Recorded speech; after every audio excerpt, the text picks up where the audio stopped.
ምዕራፍ 2 ፈቃዱን መረዳትና ማድረግ።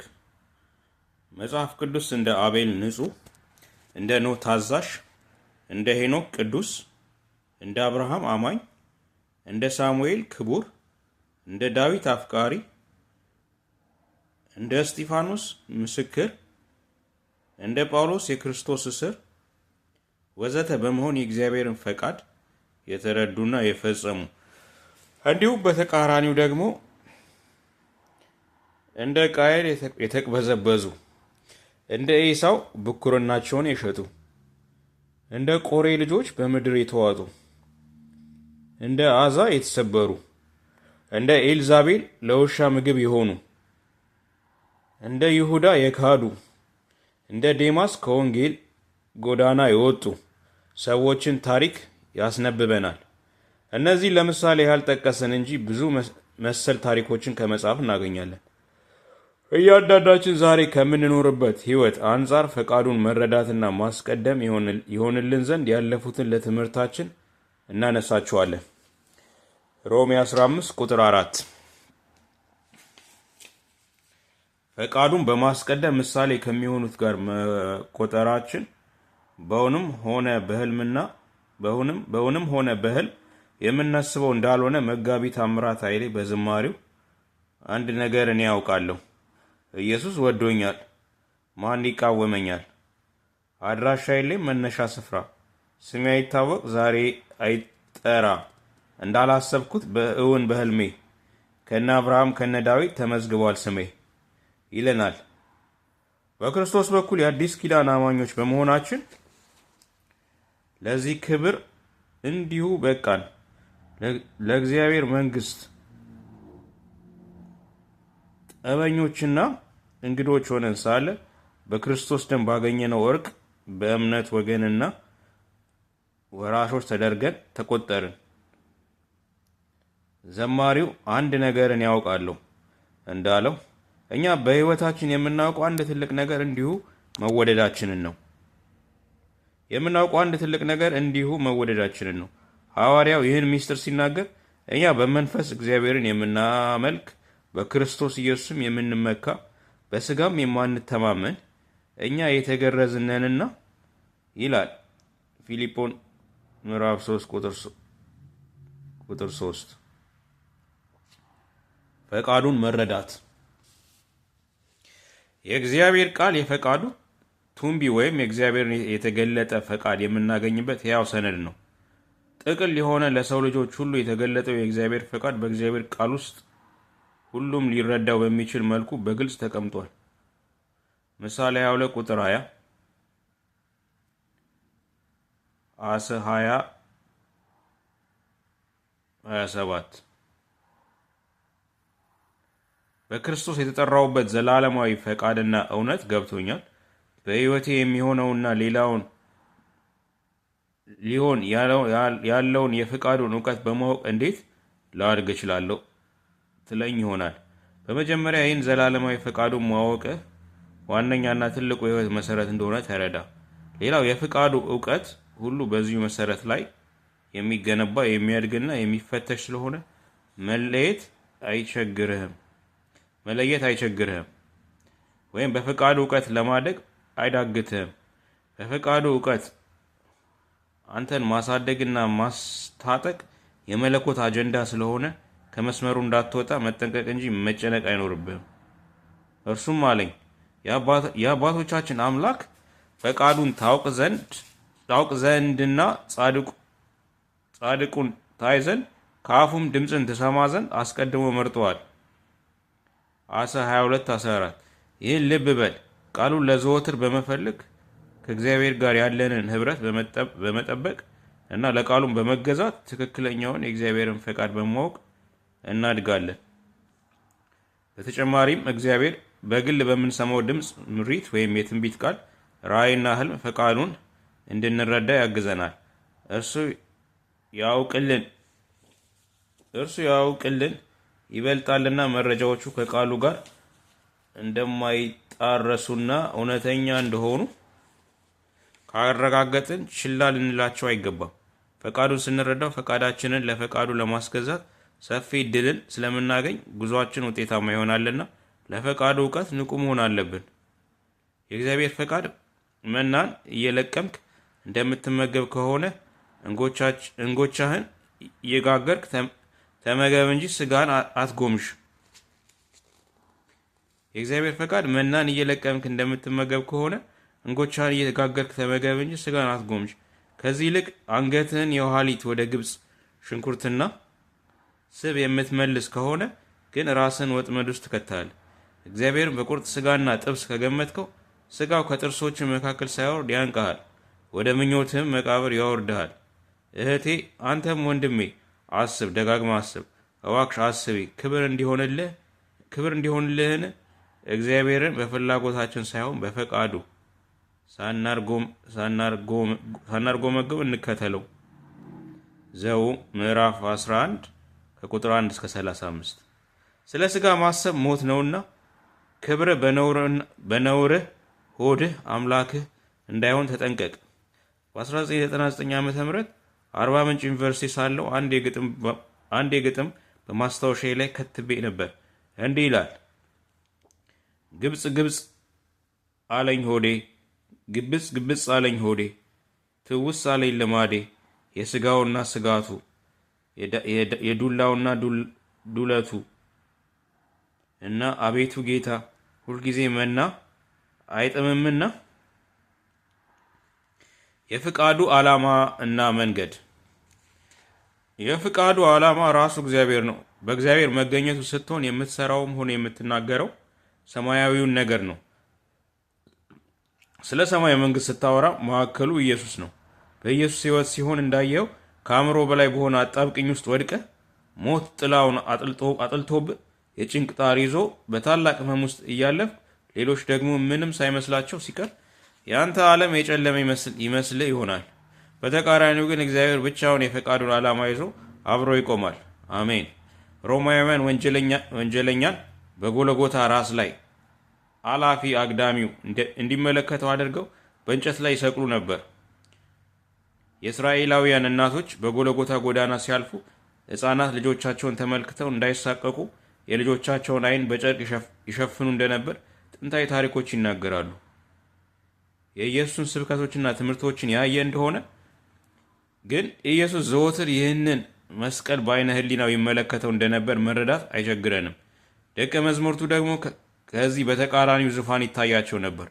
ስለዚህም እርሱ ስለ ሞቱ ሲያወራቸው እነሱ ስለ ሹመታቸው ያወሩታል። እርሱ ለመሞት ፈቃድ ይሆን ይላል። እነርሱ ደግሞ ሞቱን በመቃወም አይሁንብህ ይሉታል። እርሱ ዓለምን ይክዳል፣ እነርሱ ደግሞ እርሱን ይክዱታል። በአጠቃላይ የደቀ መዛሙርቱ ንጽረተ ዓለም በፈቃዳቸው የተቃኘ ሲሆን የኢየሱስ ንጽረተ ዓለም ደግሞ በአብ ፈቃድ የተገኘ ነበርና በአስተሳሰብ በንግግርም አንድ አልነበሩ። ፈቃዱን የንጽረተ ዓለም መሰረት አድርገህ ስታልፍ የገዛ ፈቃዳቸውን የሕይወታቸውን መመሪያ ካደረጉ ስጋዊ አማኞች ጋር ሳይቀር ምስራቅ ከምዕራብ እንደሚርቅ ትርቃለህ። እውነትም እንደ እሬት ስለሚመራቸው ይቃወሙሃል። የሰዎች ምላሽ ምን ይሁን ምን በፈቃድ ሳይሆን በፈቃዱ ሕይወት እንዲታነጽ እና እንዲመራ መፍቀድ ትክክል ነውና አትናወጥ። የእግዚአብሔርን ፈቃድ ማወቅ የጉዞ ሙሉ ምስል ስለሆነ ፈቃዱን ለማድረግ መወሰን ወይም ከማወቅ ወደ ማድረግ መሸጋገር አማራጭ የለውም። ፈቃዱን ማድረግ ከቀረውን ብርና ወርቅ አንተና ወንድሞች ለማድረግ ደስ የሚያሰኛቸውን ነገር እንደ አምላካቸው ፈቃድ አድርጉ። ይህ ውሳኔ የመቀበልና የማድረግ ትእዛዝ ከንጉሥ አርጤክስ ዘንድ በምርኮ በባቢሎን ለነበሩት አይሁዳውያን የተሰጠ ነው። የአይሁዳውያን የሥራ መሪዎችም ዘሩባቤልና ዕዝራ ነበሩ። ቃሉ ራሱ በፈቃዱ ለገለጠውና በአይሁዳውያን አድሮ ንጉሡን ላስገረመው የእስራኤል አምላክ መስዋዕት እንዲቀርቡ ንጉሡ መፍቀዱን የሚያመለክት ነው። በንጉሡ ኅብረት ላይ አለቃና አማካሪ ሆነው በታማኝነት በግዞት አገር ሲያገለግሉ የነበሩት ዕዝራና ዘሩባቤል በሙያቸው ብቻ ሳይሆን በእግዚአብሔር ፈቃድ በተቀኘ ባህሪያቸው ንጉሡን ሲያስገርሙትና ሲያስደንቁት እንዳልቀሩ በኢየሩሳሌም ሳለው ለአምላካቸው ለአምላካችሁ ማለቱ ያመለክታል። ወገኖቼ ንጉሥ ዳዊት አንተ አምላኬ ነህና ፈቃድን ለማድረግ አስተምረኝ፣ ቅዱስ መንፈስም በጽድቅ ምድር ይምራኝ። መዝሙር 143 ቁጥር 10 እንዳለው በእስር በግዞት በስራ ወይም በስልጣን ላይ ብንሆን ክርስትናችን ፈቃዱን በመከተልና በማድረግ የሚገለጽ ነውና ፈቃዱን እናደርግ ዘንድ እንዲያስተምረን አጥብቀን ልንጠይቅ ይገባል። ስለዚህ ልመናው ዳዊት በእስረኝነት ሲቆይ ሆነም ለንግስና ከተቀባ በኋላ ባሳለፈው ውጣ ውረድ ያገኘው ውጤት በእግዚአብሔር ምሬት መሆኑን ያውቅ ስለነበር ፈቃዱን ለማድረግ ወይም በጽድቅ ለመመላለስ እንዲረዳው መንፈስ ቅዱስን ሲጠይቅ እናያለን። በጽድቅ በመኖር ውስጥ የጽድቅን ምላሽ መስጠት በንግግርና በድርጊት የተስማማና የተዋሃደ ሰው ለመሆን አይቸግርም። ዳዊት ሲያጠፋ በንስሐ በመመለስ ሲወድቅ በመነሳት ለድሉ በማመስገን ኖሮ ያለፈ ትልቅ እግዚአብሔር ሰው ነው። እግዚአብሔርም ለዳዊት ሲመሰክር ፈቃዴን የሚረዳ ብቻ ሳይሆን ፈቃዴንም ሁሉ የሚያደርግ የእሴይን ልጅ ዳዊትን አገኘው በማለት ነው። ሐስ ምዕራፍ 13 ቁጥር 22። ወዳጆቼ እግዚአብሔር ሁልጊዜ ለፈቃዱ የምንሰጠውን ክብር ወይም በድርጊት የተሞላ ምላሻችንን ይጠብቃል። ጌታ ኢየሱስም በምድር በተመላለሰ ጊዜ በተሰማራቸው ጸሎቶች ውስጥ ያለው ትልቁ ነጥብ ፈቃድ በሰማይ እንደሆነች እንዲሁም በምድር ትሁን የሚለውን ኃይለ ቃል እንደሆነ አምናለሁ። ጌታ ለለመኑት ተገቢውን መልስ መስጠት ያውቅበታል። ፍሬ ሲበስል በራሱ ጊዜ ይወድቃል እንደሚባለው እርሱ የጸሎትህን መልስ በጊዜው ሲሰጥ እርሱም በጠበክበት ወቅት በተሰራው ማንነትህ በኩል ራስንም ይገልጣል።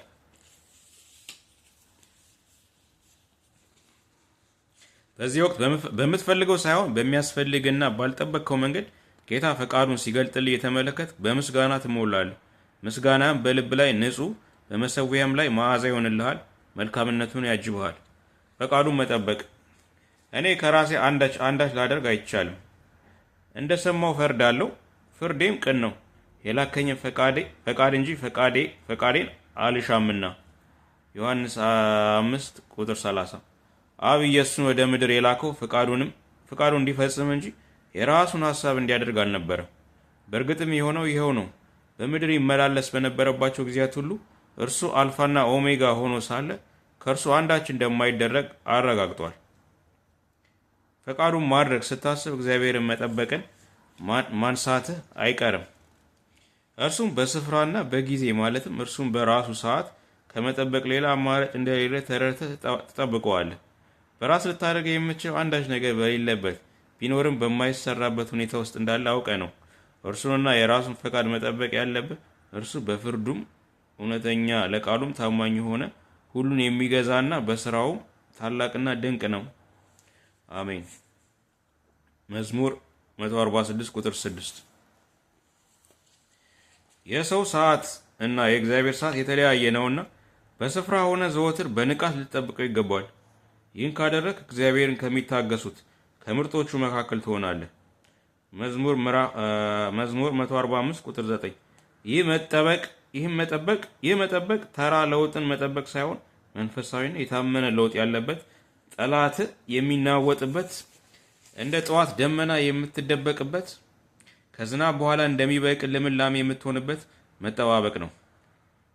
ብዙዎችን የአብርሃምን መጠበቅ እናውቀዋለን። አብርሃምም የተስፋ ቃል ከተቀበለ በኋላ 24 ዓመታትን ጠብቋል። ያም ቢሆን የተገባለትን ቃል በራሱ ጊዜ ቀመር ለማፍጠን ስለተፈተነ አቋራጭ መንገድ መጠቀም ፈልጎ ነበር። እግዚአብሔር ግን ከተሳሳተ መንገዱ በመመለስ በራሱ ጊዜ ትክክለኛውን የጥበቃ ውጤት በክብር አስረክቦታል። እግዚአብሔር በሰው መንገድ ስለማይሰራ ለአብርሃምም ቃል ኪዳኑን ሲፈጽም በራሱ መንገድና በራሱ ጊዜ ወደ ቤቱ እንደ እንግዳ መጥቶ ለጥያቄው መልስና ለእንቆቅልሹ ፍቺ ሆኖለታል። በለሱን የጠበቀ ፍሬውን ይበላል፣ ጌታውንም የሚጠብቅ ይከብራል። ምሳሌ 27 ቁጥር 18።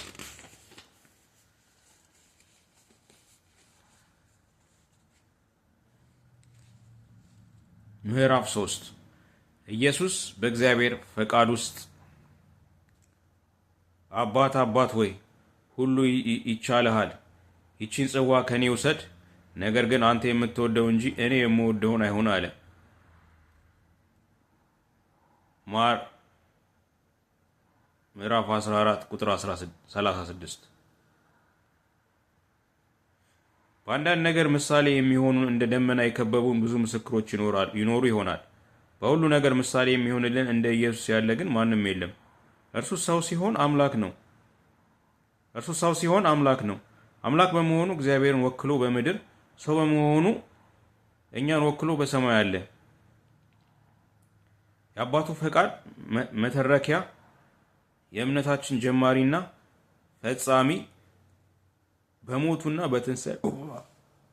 በሞቱና በትንሣኤ አካሉ የሆነችውን ቤተ ክርስቲያንን የወለደ፣ እንደ መንገድነቱ የምንሄድበት፣ እንደ እውነትነቱ የደረስንበት፣ እንደ ሕይወትነቱ የኖርንበት የዓለም መድኃኒት መድኃኔዓለም ነው። ጠላቶቹ ጨለማን ተገን፣ ክፋትን ደጀን አድርገው መጡ። ይይዙትም ዘንድ የናዝሬቱ ኢየሱስ ማን ነው ብለው ሲጠይቁ እኔ ነኝ ሲላቸው፣ ብርቱ ንፋስ እንደገፋው ዛፍ ወደ ኋላቸው የወደቁ ሰዎች ራሱን አሳልፈው ሲሰጣቸው ግን ተሳለቁበት።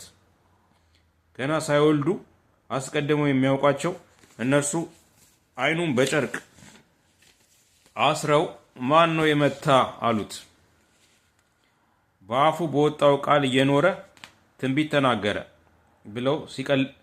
ብለው ሲቀልዱም ዝም ያለው አቅም ስላልነበረው ሳይሆን ፍቅር ስለሆነ ነው። እግዚአብሔርን ደስ የሚያሰኘው የሚገኘው በእኛ ችሎታዎች ሳይሆን በፍቅር ልብ ለእግዚአብሔር ፈቃድ በመገዛታችን ውስጥ ነው። ይህን ከኢየሱስ እንማራለን። ዮሐንስ ምዕራፍ 18 ቁጥር 6፣ ማቴዎስ 26 ቁጥር 68። ጌታ ያለፈበትን ይህን መራር እውነት ላነሳልህ የፈለግኩት ለምንድን ነው? በሬ ለቀንበር ዝቅ እንደሚል አንተም ለፈቃዱ ዝቅ ማለት ስትጀምር እየቻልክ እንደማትችል ትረዳ ዘንድ ነው። ይህ የአንተ አለመቻል ደግሞ የእግዚአብሔር መቻል የሚገለጥበት የከበረ የሕይወት ምዕራፍ ነው። እግዚአብሔር በአንተ ሕይወት የተናገረውን በአስደናቂ ሁኔታ ሊፈጽመው ከወደደ እጅግ የሚመቸው ጊዜ ይህ ነው። አንባቢ ሆይ ዝም ብለህ በጎርፍ ሙላት እየተገፋ ያለ መኪናን አስብ። መኪናው የሚሄደው ጎርፉ ወደሚፈስበት ነው። መኪናው ውስጥ ሆነ መሪውን ብትዘውረው ሚና ምን ነው? ምንም ነው። በፈቃዱ ስታልፍ የእጅህን መሪ ለቀህ የአፉን ምሬት ትቀበላለህ። ሲመራ እንኳን እንቅስቃሴ ጸሎትህም ከግላዊነት የራቀ የሆነና በእርሱ ላይ ትደገፋለህ። ከእነርሱም የድንጋይ ውርወራ የሚያህል ራቀ። ተንበርክኮም አባት ሆይ ብትፈቅድ ይችን ጽዋ ከኔ ውሰድ፣ ነገር ግን የእኔ ፈቃድ አይሁን ያንተ እንጂ እያለ ይጸልይ ነበረ። ሉቃስ 22:41-42። እነዚህ የመጽሐፍ ቅዱስ ክፍሎች ኢየሱስ ክርስቶስ በምንም አይነት ሁኔታ ውስጥ ቢያልፍ ከአባቱ ፈቃድ ውጪ አንዳች እንደማያደርግ ያሳዩናል። ኢየሱስ ለአባቱ በሁሉ መገዛቱ የዚህ የከበረ እውነት የመጨረሻ ማሳያ ነው።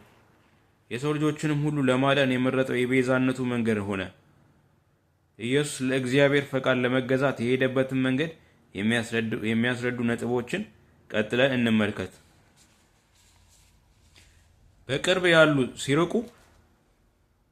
ያሉ ሲርቁ በሰው ለሰው ግንኙነት ውስጥ ወንድም ከወንድም፣ ጓደኛ ከጓደኛው፣ ዘመድ ከዘመድ በተለያየ መንገድ ይራራቃል።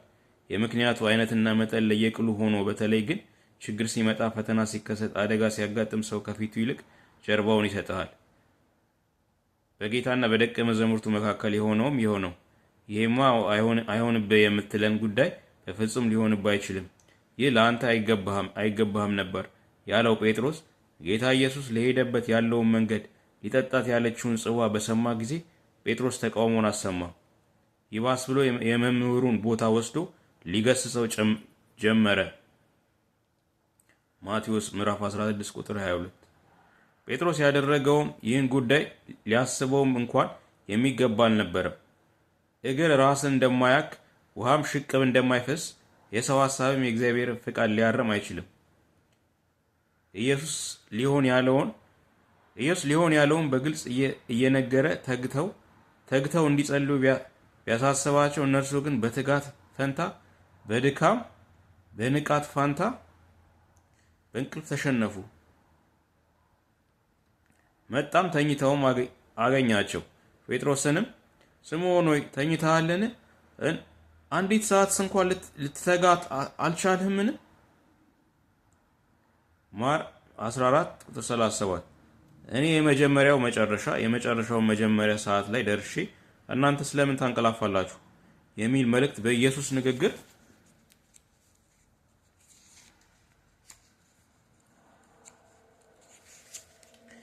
ውስጥ ቢተላለፍም መትጋት አልቻሉም። እንዲህ ልመርቅ መንፈሳዊ እንቅልፍ ወስዶ አጠገብ ያለውን የእግዚአብሔርን ፈቃድ ሳትረዳ መቅረት አይሆንብህ። ወንድሜ አንተ ሌሊትና ቀን እንቅልፍ አተ ቆመ የሰበካቸው፣ ተጠምቀ የመከርካቸው፣ ተንበርክከ የጸለይክላቸው፣ ከልብ ሚስጥርን ከእጅ በረከትን ያካፈልካቸው ሰዎች በጭንቀት እየዋተትክ እነርሱ እንቅልፋቸውን ቢለጥጡ አትገረም። የውሃ ጡር በድፍ ያሳጥብሃል እንዲሉ የወዳጆችን ውለታ ቢስነት ትተህ ኢየሱስ ካለፈበት መንገድ ትምህርት ወስደህ ወደፊት ተራመድ። ኢየሱስ በፈቃዱ መንገድ ሲያልፍ እነርሱ በድንግዝግዝ ውስጥ ሆነው ጊዜው እየፈጠነ ነበር። አንተም በእግዚአብሔር ፈቃድ ውስጥ በምታልፍበት ጊዜ በዙሪያ ባሉ ሰዎችና በአንተ መካከል ተመሳሳይነት ያለው መተላለፍ ይሆናል። የቅርቦች ርቀው ይቆማሉና አትደነቅ። አንተ እኮ የአብ ጥሪ ምርኮኛ፣ የኢየሱስ ፍቅር እስረኛ ሆነክ እንጂ ዘመድ አዝማድ ቢሰበሰብ የማትያዝ ለያዥ ለገናዥ የምታስቸግር አታካሽ ሰው ነበርክ። ሰፈር ውስጥ ባልተፈጸመና በማታውቀው ጉዳይ እንኳን የምትፈለግ ፖሊሶች የለመዱ ከካሳንቺስ እስከ ሳሪስ፣ ከቦሌ እስከ ጉለሌ፣ ከፒያሳ እስከ መካኒሳ፣ ከሜክሲኮ እስከ አስኮ፣ ከመርካቶ እስከ ላፍቶ፣ ከጨርቆስ እስከ ጊዮርጊስ፣ ከሰበታ እስከ ሆለታ፣ ከሸገር እስከ ክፍለ ሀገር ከተማውንና ሀገሩን በአንድ እግሩ ያቆምክ፣ የዘነትክ የፈረስክ፣ መግቢያ መውጫውን የምታውቅ፣ በየሰፈሩ በዚህ አለፈ የምትባል ሰው አሁን በአንድ ጥቅስ ተለወጥክ። በቃሉ ተሸነፈ ሲያዩ ምን መድኃኒት ቢሰጡት ነው እንደዚህ የፈዘዘው? ምን መርዝ ቢሰጡት ነው የደነዘዘው? እያሉ ወሬ ማጣፈጫ ያደርጉሃል። በዙሪያ ያሉ ሰዎች ባይረዱም አትገረም። ይልቁንስ ካሁን በረዳ አምላክ ተገረም። አቤኔዘር በል። ዛሬ እንዲሆነው ጠላትህን በፍቅር የሚቀበል አሳዳጅን የሚመርቅ የእውነት መንፈስ ሌላ ሰው አድርጎ ቀይሮ ነው። ይህንን ቅዱስ መንፈስ ደግሞ ዓለም አያውቀውም። በእርግጥም አንተ የምታልፍበትን የፈቃዱ እውነታ በፈቃዱ ለማያልፉ ሰዎች ማስረዳት አስቸጋሪ ነው። በዚህ ወቅት የልቤ ሰው ከምትላቸው ሰዎች መካከል ጭንቀትን የሚጨነቁ መከራን የሚካፈሉ ሰዎች ስንት ናቸው? ከዚህ ይልቅ የምትገባበትን ጉድጓድ የሚምሱ ፈዘ እንዳትቀር ማደንዘዣ የሚያቀብሉ ይበዛሉ። አንተ እንድትበረታ ጸንተ እንድትቀጥል ወደ መልካም ፍጻሜ እንድትመጣ ፈቃዱም ሆነ አቅሙ የላቸውም። አንተ ግን ሐሳብን የምታሳርፍበት፣ ጭንቀትን የምትጥልበት፣ ጎዝንህን የምትረሳበት ሕያው ዓለም ውስጥ ግባ። እርሱም የእግዚአብሔር ሕልውና ነው። የእግዚአብሔር ሕልውና ከአባት ጥበቃ በላይ ይከብሃል፣ ከእናት ፍቅር በላይ ይታቀፍሃል። ልብ ላይ ፍቅሩ ይፈሳል። የዛሉ እጆቹ ሲበረቱ፣ የደከሙ እግሮች እሳት ሲያልፍባቸው ይሰማሃል። በዙሪያ ማንም የለም፣ ነገር ግን በአጀብ እንዳለ ሰው ትሆናለህ። አቤት የእግዚአብሔር ሕልውና እንዴት ድንቅ ነው! ልብ በል፣ የእግዚአብሔር ሕልውና ስታዝን የምትደኩ ነው፣ ድንኳን አይደለም። ከጊዜ ከቦታና ከሁኔታ በላይ የሆነ የራሱ የእግዚአብሔር መገኘት ነው እንጂ። እንዲህ የሚለውን የወንድም እንዳለን መዝሙር እወደዋለሁ። በሕልውና ሁለት ጊዜ፣ በመገኘት ሁለት ጊዜ፣ የማይሆንልኝ ነገር የለም ሁለት ጊዜ፣ ሁሉ ነው ቀላል አራት ጊዜ፣ ላመስግንህ።